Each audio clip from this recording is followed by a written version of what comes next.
This video is about birds in flight, large birds in flight. Hopefully you saw my video about small birds in flight. This video is concentrating on the techniques that I used for larger birds like pelicans and birds of prey. In all cases, I used my Lumix G9 and the 100 to 300 millimeter lens. I used manual exposure, auto ISO, shutter speed of at least 1/1000th of a second, and an f-stop 5.6 or 8.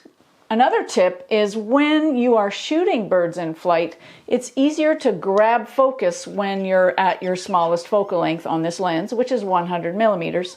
Once you grab focus, you can zoom in closer, because I found that it was hard, especially if the birds were fairly close, to use 300 millimeters and then try to get them in the frame and then follow them. Another thing you need is a place where there are lots of birds. My most fun and success was going to a conservation area near here called Frank Lake, where pelicans migrate for the summer. And those were my most fun days shooting. I got really good success rates on those pelicans. They're large enough that the camera can grab them. There's a good contrast between the white wings of the pelican and the blue sky in the background that we really got locked on to the focus with very little problem. I also photographed a lot of birds of prey, if I could find them. They're harder to find and they tend to be quite far away. I don't have a lot of close access to birds of prey. I went to the river and photographed gulls and terns flying all around, and those are very difficult to capture, I must say, because they move so quickly. Just impossible to keep them in the frame because they move around so fast. So you're probably wondering what focus method I used.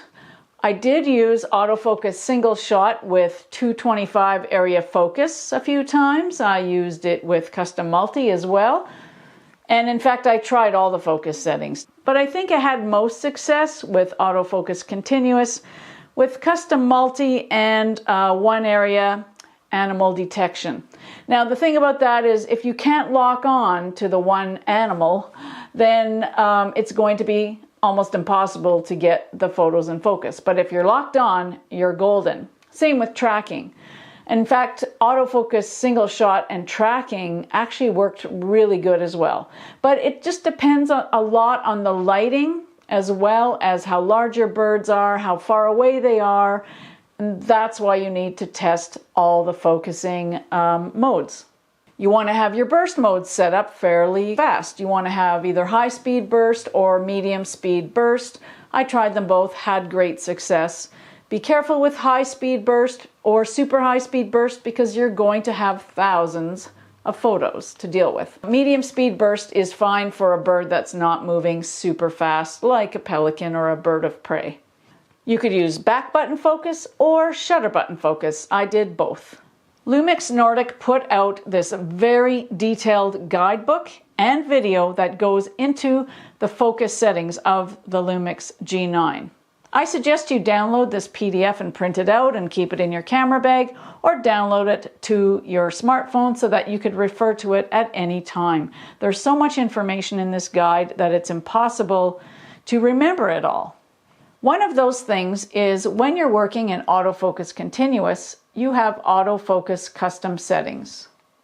Now there are 4 presets in the Lumix G9, and you can also customize each of the sets according to your shooting situation. I suggest you look into the guide though, because it's got a lot of detail and a lot of suggestions for other setups. So definitely have a look at those if you're having a hard time focusing on your birds in flight. Another setting you may want to look into, especially when you're using burst modes, is the focus release priority settings. So those are under the tools, under focus, and it has settings for AFS, AFF, as well as AF continuous. So in the autofocus single shot, basically what this means is the camera will only take pictures if the image is in focus. Now, of course, with AFS mode, you know, this could be portraits, landscapes, things like that. So it disables shutter release unless the photo is in focus. You can change these to balance and release. So if it's on release, it will take a photo even if it's not in focus. But for AFS, AFF, I suggest you keep it on focus, and that is the default setting. As far as AF continuous goes, you can choose those same 3 settings, but I suggest you keep it on balance because if you have birds moving around, you definitely want to still be taking photos. Otherwise, you may miss some shots. So, you could have birds flying in and out of your frame, and you want to get as many successful photos as possible. And if you use burst modes, it's very important that you have this on balance. So basically, those are the defaults, and you can keep them that way. If you want to find out more information on this setting, go to page 28 of the Lumix Autofocus Guide. Now, I want to show you a couple of sequences here just to show you that the camera can maintain focus of a moving bird. And I also found that no matter what focusing mode I used, whether it was autofocus single shot, autofocus continuous, in any of the focus modes, if I could lock on to the bird, I was very successful in getting in focus pictures. All right, let's just look at a few more photos. I'm gonna dump all my camera settings in there so you get an idea of the kind of things I tested and what worked.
Now, if you forgot to take good notes with your autofocus settings, which I may have done myself, you need to find that information so that you can repeat the good results.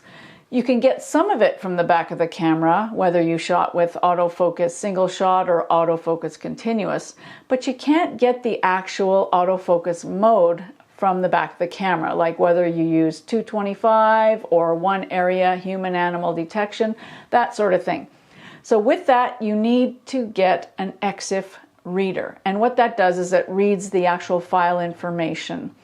Now you can download something or you can use a web-based one. I don't like to download things to my computer that I don't know the source of, so I use this web-based one. It doesn't tell you everything, but it does tell you definitely the focus mode that you used, which is very handy.